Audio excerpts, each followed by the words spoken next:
अगर जगन्नाथपुरी जाएंगे तो जो रोड है जिस पर रथ यात्रा निकलती है, बिल्कुल रोड पर ही है ना। अब मैं कभी गए हैं आप लोग?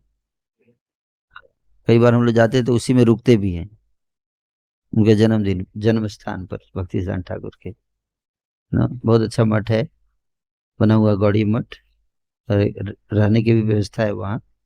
आप लोग कभी जाइए तो बुकिंग करके रह सकते हैं, है ना। प्रसाद वसाद सब व्यवस्था रहता है वहाँ। तो बताते कि जगन्नाथ जी का रथ यात्रा आया, जन्म हुआ था, कुछ ही दिन के बाद रथ यात्रा आ गया, तो वहीं पे आके रथ रुक गया।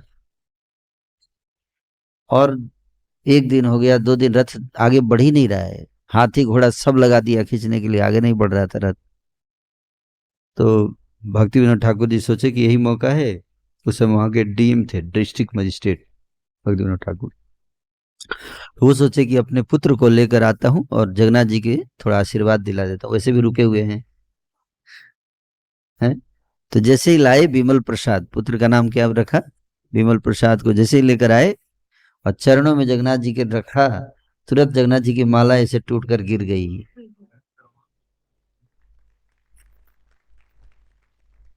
है ना। तो जगन्नाथ जी 3 दिन तक रुके रहे दर्शन करने के लिए, दर्शन देने के लिए अपने भक्त को।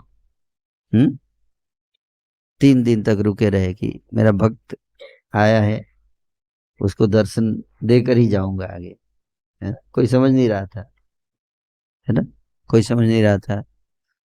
तो इससे पता चलता है कि भक्ति सिद्धांत ठाकुर जो है एक कितने महान संत हैं। इस बात से हम, लेकिन कई लोग निंदा करते हैं भक्ति सिद्धांत ठाकुर की, आप जानते हैं।